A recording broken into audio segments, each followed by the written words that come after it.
Co-presenting by SBI, the banker to every Indian truly. Powered by Canara Bank. Together we can. Co-powered by SBI Life. अपने लिए, अपनों के लिए. Tata Capital. Count on us. Deal State Partner. Signature Global. Realty, reliability, responsibility. Solar Energy Partner. Hit energy bills for a 6 with Fujiyama Solar. Special partner, the all-new Kia Seltos. Badass forever. Associate sponsor, Sujata.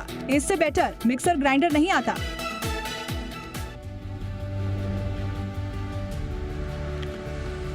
वित्त मंत्री ने futures and options पर STT बढ़ाने का किया ऐलान. Futures पर STT 0.02% से बढ़ाकर 0.05% किया, तो ऑप्शंस पर एसटीटी 0.1% से बढ़कर 0.15%. वित्त मंत्री ने मौजूदा वित्त वर्ष के लिए कैपेक्स टारगेट बढ़ाकर 12,20,000 करोड़ रुपए किया. फिस्कल डेफिसिट टारगेट घटकर 4.3%.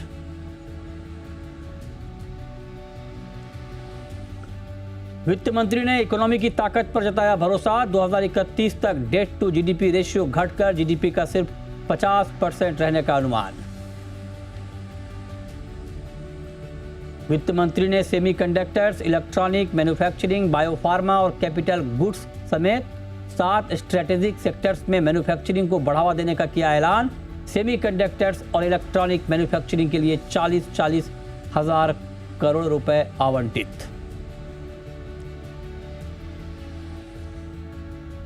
बजट में सरकार ने एग्री इंडस्ट्री पर दिया जोर. 2030 तक काजू और कोको प्रीमियम ग्लोबल ब्रांड बनाने का रखा लक्ष्य, तो टेक्सटाइल के लिए मेगा पार्क बनाने का ऐलान. लगातार तीसरे दिन भारी गिरावट पर बंद हुआ सोना चांदी. एमसीएक्स पर सोना 6,000 से ज्यादा गिरा, 1,43,000 के करीब. चांदी 9% के लोअर सर्किट पर बंद. 3 दिनों में चांदी रिकॉर्ड हाई से करीब 1.5 लाख रुपए नीचे.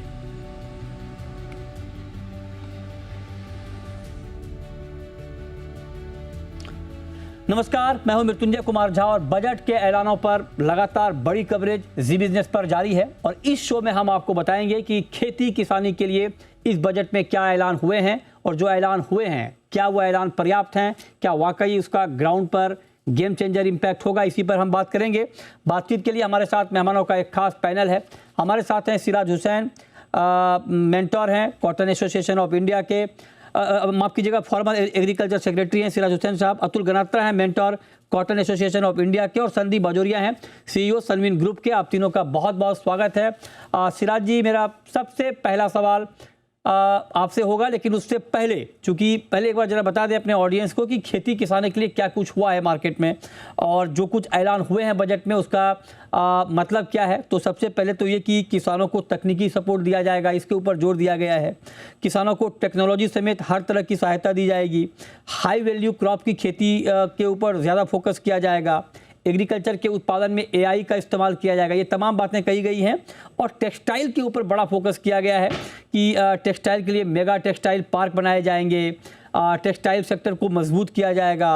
टेक्सटाइल कंपनियों को विस्तार के लिए मदद दी जाएगी. ये तमाम बातें टेक्सटाइल के लिए कही गई हैं. सबसे पहले आपको सुनाते हैं कि टेक्सटाइल पर वित्त मंत्री ने कहा क्या है, उसके बाद चर्चा को आगे बढ़ाएंगे.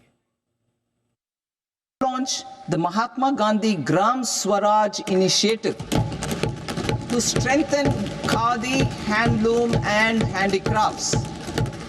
This will help in global market linkage and branding.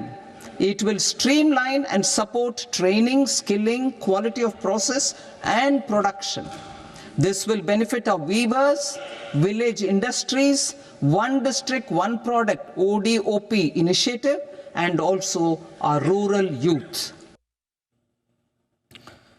चलिए अब चर्चा को आगे बढ़ाते हैं और शुरुआत सर टेक्सटाइल से ही करते हैं. सिराज जी, टेक्सटाइल पर जो ऐलान हुए हैं सर कि मेगा पार्क बनाए जाएंगे, 5 सब स्कीम्स को एक प्लेटफॉर्म पर लाया जाएगा, हैंडीक्राफ्ट के लिए महात्मा गांधी खादी स्वराज स्कीम लाएंगे. क्या आपको लगता है कि ये ऐलान टेक्सटाइल इंडस्ट्री की चुनौतियों को देखते हुए सही डायरेक्शन में है? देखिए, ये तो बहुत खुशी की बात है कि गवर्नमेंट ने ये रियलाइज किया कि कौन से सेक्टर हैं हमारे यहाँ जिसमें एक्सपोर्ट का पोटेंशियल है और जिसमें एम्प्लॉयमेंट जनरेशन का पोटेंशियल है. तो लेदर और टेक्सटाइल, ये दो ऐसे सेक्टर हैं जिसमें ये दोनों कंडीशंस मीट होती हैं। एक्सपोर्ट का भी पोटेंशियल है और एम्प्लॉयमेंट जनरेशन का भी पोटेंशियल है। और हमने देखा कि बगैर किसी गवर्नमेंट सपोर्ट के इतना बड़ा टेक्सटाइल का हब क्रिएट हो गया तिरुपुर में, तो अगर गवर्नमेंट की सपोर्ट अवेलेबल होगी तो इसी तरीके के और हब क्रिएट हो सकते हैं। हम ये समझते हैं कि ये बहुत अच्छा फैसला है। ओके, टेक्सटाइल पर जो ऐलान हुए हैं इस पर आपका व्यू, गणात्रा जी, जो कि आप इस इंडस्ट्री की बारीकियों को बखूबी समझते हैं, आप बताइए आपके हिसाब से ये ऐलान कैसे हैं, क्या इम्पैक्ट आप देख रहे हैं इसका? जी, गुड इवनिंग मृत्युंजय जी। देखिए, वो जो इन्होंने कहा वो हम वेलकम करते हैं, मगर जो मेगा पार्ट जो हम अभी जो हमारे इंडस्ट्री जूझ रही है, जी सुन रहा हूं सर, बोलें। हमारी इंडस्ट्री का जो अभी प्रॉब्लम है वो है कि जो अमेरिका ने जो टैरिफ लगाया है यूएसए का, उसका हमारे को नुकसान हो रहा है। अच्छा, तो उसके सामने हम सोच रहे थे कि गवर्नमेंट से कुछ रिलीफ मिलेगा, जैसे कुछ एक्सपोर्ट में हमें जो ड्यूटी ड्रॉबैक मिलेगा, और या तो हमने जो डिमांड रखी थी कि भाई जो कॉटन की यील्ड है वो बहुत कम है तो नई सीड टेक्नोलॉजी मिलेगी। वो कुछ हमारी जो आशाएं थी वो तो कुछ मिला नहीं है मृत्युंजय जी। तो आप निराश हैं, मतलब टेक्सटाइल इंडस्ट्री को आप रिप्रेजेंट कर रहे हैं, कॉटन एसोसिएशन ऑफ इंडिया को, तो आप लोग खुश नहीं हैं इस बजट से? नहीं, जो चाहते थे वो हमारे को उसमें से कुछ भी मिला नहीं है। जो नए पार्क वर्क बनेंगे उसका फायदा बहुत टाइम के बाद मिलने वाला है। अच्छा, अभी क्या हो गया, जो साहब ने बात किया तिरुपुर, तो तिरुपुर में ऑलरेडी गारमेंट का एक्सपोर्ट लास्ट 2 महीने में 20,000 करोड़ रुपए का एक्सपोर्ट कम हो चुका है। तो जो यूएस, एक अच्छी बात है कि जो हमने अभी जो ईयू से जो एफटीए जो साइन किया है उसका आने वाला वो एक गेम चेंजर साबित होगा आने वाले समय में, मगर वो थोड़ा टाइम लगेगा। मगर वो जब आ जाएगा तो ये जो यूएसए का जो टैरिफ लगा है उसका थोड़ा जो नुकसान हुआ है वो रिकवर होते हुए दिखेगा, मगर उसको थोड़ा टाइम लगेगा। अभी हम सोच रहे थे कि गवर्नमेंट से थोड़ा रिलीफ मिल जाता, जैसे हमारा प्रोडक्शन यील्ड बहुत कम है तो फार्मर की अगर यील्ड बढ़ानी है तो नई सीड टेक्नोलॉजी मिल जाती तो एक अच्छा हो जाता है इंडिया के लिए, और कुछ ड्यूटी ड्रॉबैक मिलता है या कुछ ऐसा टेक्सटाइल को इमीडिएटली कुछ रिलीफ अभी दिखता नहीं है मृत्युंजय जी। कोई रिलीफ खास आप इसमें नहीं देख रहे हैं, ठीक है। इसके अलग अलग विश्लेषण आप हो सकते हैं। संदीप बजोरिया साहब हमारे साथ हैं, सनविन ग्रुप के सीईओ हैं। संदीप जी, बहुत स्वागत है। सर, आप बताएं, आपकी इंडस्ट्री के लिए कुछ है सर इसमें? हाँ मृत्युंजय जी, नमस्कार। मैं पहले तो आपको बजट की कवरेज की बधाई देना चाहता हूँ। Thank you sir. समय की जगह आपने बहुत एक्सटेंसिव कवरेज किया बजट का, और आज संडे के दिन भी देखिए आप शाम को हमारा इंटरव्यू ले रहे हैं। बिल्कुल सर, हाँ, बताता है कि आप कितने तत्पर हैं। और बात ऐसी है, देखिए हम लोग जहाँ तक ऑयल सीड और ऑयल सेक्टर में हमारी 2 मेन डिमांड थी। एक तो पहली डिमांड ये थी कि भैया आप कस्टम ड्यूटी को कोई चेंज मत करिए, जो भी कस्टम ड्यूटी स्ट्रक्चर अभी बना हुआ है उसको वैसा का वैसा बना रखिए, क्योंकि बहुत अच्छा स्ट्रक्चर है और इससे किसानों को भी और कंज्यूमर को भी और इंडस्ट्री और प्रोसेसर्स को भी फायदा मिलता है और इनमें समन्वय बना रहता है। तो गवर्नमेंट ने हमारी ये बात को एक्सेप्ट करके चेंज ड्यूटी में इम्पोर्ट ड्यूटी को ना तो बढ़ाया ना घटाया, तो हम तो इसके लिए गवर्नमेंट को बधाई देना चाहते हैं। और दूसरी बात जहाँ तक सवाल है कि एग्रीकल्चर पे नई टेक्नोलॉजी है, हाई यील्डिंग सीड्स है और ड्रोन का यूजेस है, वो सब टेक्नोलॉजी की जरूरत है। प्रोडक्टिविटी बढ़ाने की जरूरत है हमें, क्योंकि एरिया तो ज्यादा बढ़ नहीं सकता, प्रोडक्टिविटी बढ़ाए बगैर हमारे को दूसरा रास्ता नहीं है। और जहाँ तक सवाल है कि oil seed and oil development fund है और उस पर जो अलोकेशन है, गवर्नमेंट ने एक अलोकेशन करके रखा है पाम मिशन पे 11,000 करोड़ और दूसरों पे 9,000 करोड़। अभी इसी को यूटिलाइज करना है 3 साल में और उसको आगे बढ़ना है।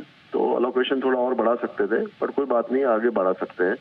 तो ओवरऑल मैं कह सकता हूँ ऑयल सीड ऑयल सेक्टर से बजट हमें सेटिस्फैक्टरी था और हमें उसमें कोई दिक्कत नहीं है।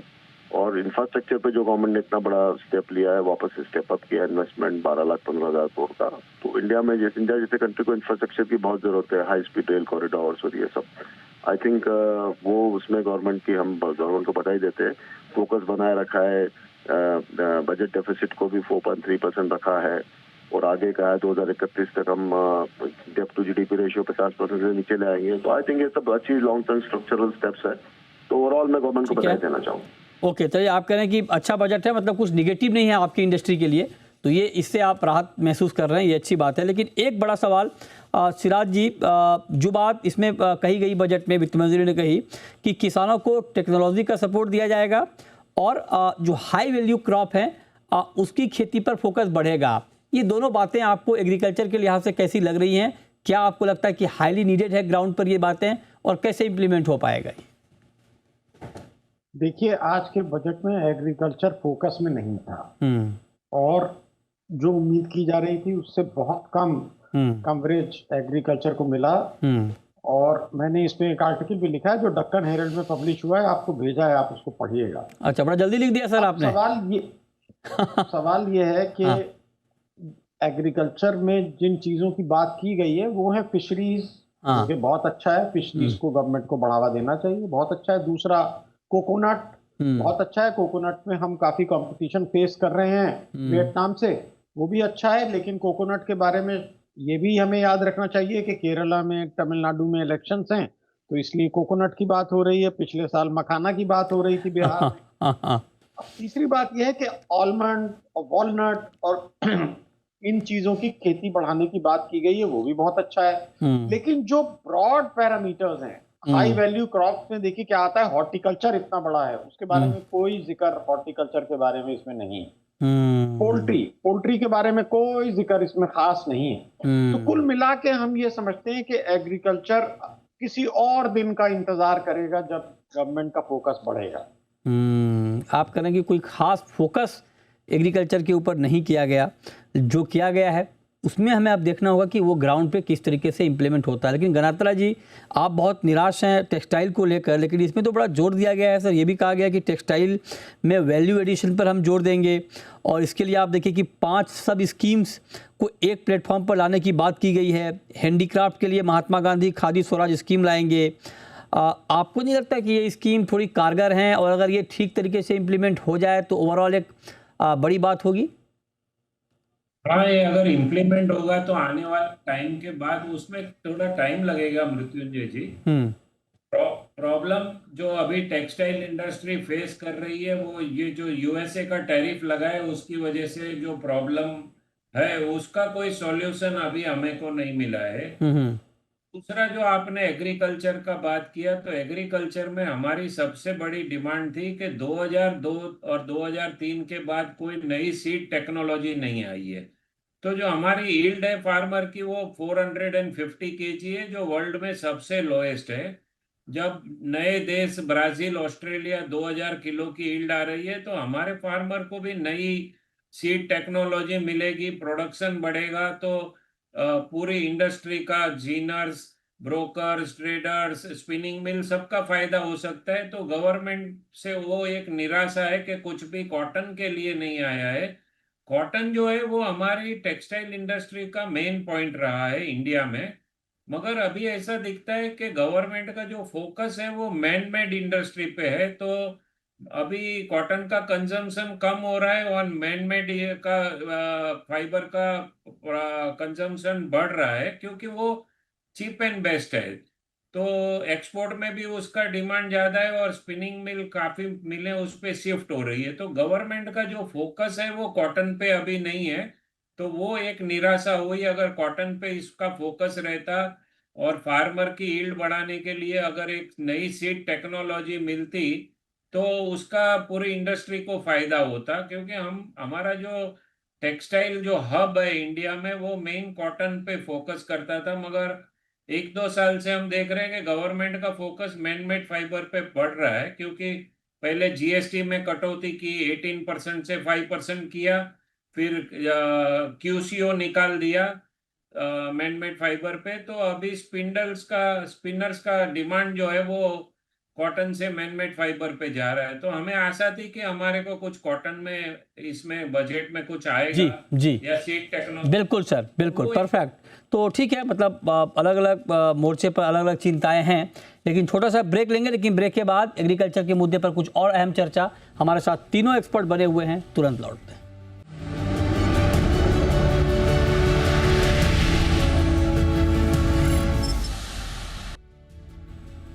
ब्रेक के बाद भी हमारी खास चर्चा जारी है। संदीप जी, इस बजट में वित्त मंत्री ने एक बात और बहुत मजबूती से कही कि किसानों की आमदनी बढ़ाने के ऊपर फोकस होगा, उसके लिए हाई वैल्यू क्रॉप, तकनीकी सहयोग, ये तमाम बातें हुई हैं। और आप जिस इंडस्ट्री को रिप्रेजेंट कर रहे हैं, तिलहन की इंडस्ट्री, वहाँ पर भी किसानों के हाल बहुत बेहतर नहीं हैं। बहुत वक्त ऐसा होता है किसानों को एमएसपी से कम के भाव पर सोयाबीन, मस्टर्ड जैसी फसल बेचनी पड़ती है। आप बताइए कितना भरोसा है आपको इस बात पे, और कैसे होगा ये किसानों की आमदनी बढ़ने वाली बात? जी, किसानों की आमदनी इंडिया में अब ऑयल सीड सेक्टर में बढ़ने का एक ही रास्ता है कि प्रोडक्टिविटी बढ़ाई जाए। जो 1000-1200 किलो पर हेक्टेयर का हमारा उत्पादन है, उसको 1800-2000 पे लिया जाए, यही एक रास्ता है। एमएसपी बढ़ाते जाओ, ये करते जाओ, ये एक स्मॉल, मतलब एकदम बोलते ना, लिमिटेड रास्ते हैं और लिमिटेड वे के लिए है, स्मॉल टाइम के लिए है। लॉन्ग टाइम तो हमको प्रोडक्टिविटी बढ़ानी पड़ेगी और उसी पे फोकस करना पड़ेगा।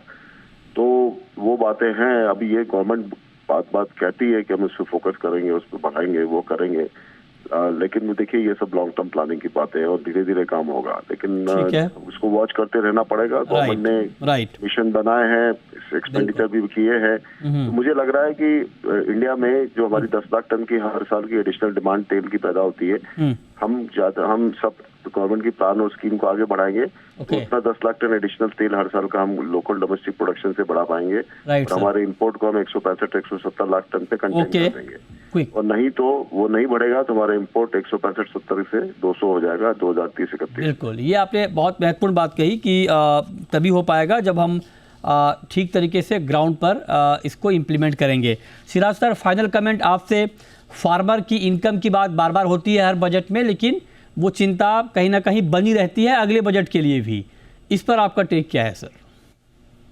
देखिए, इस बार के बजट में फार्मर्स इनकम के बारे में तो कुछ खास कहा नहीं गया है, बल्कि डबलिंग ऑफ फार्मर इनकम का तो कोई जिक्र भी नहीं है। लेकिन चलिए, वो कोई बात नहीं है। लेकिन मतलब ये हाई वैल्यू क्रॉप, ये सारी बातें हो रही है कि हाई वैल्यू क्रॉप और तकनीकी सपोर्ट, इससे किसानों की आमदनी बढ़ेगी। नहीं, वो बात अपनी जगह सही है, हाई वैल्यू क्रॉप। देखिए, बस 1-2 चीजें कह के अपनी बात खत्म करता हूँ। देखिए, हमारी सक्सेस स्टोरी पिछले 20 साल की अगर देखें तो किन चीजों में आई है? हमारी सक्सेस स्टोरी आई है हॉर्टिकल्चर में। हॉर्टिकल्चर में जो सीड्स डेवलप किए वो प्राइवेट कंपनीज ने डेवलप किए। हमारी सक्सेस स्टोरी आई है मक्का में।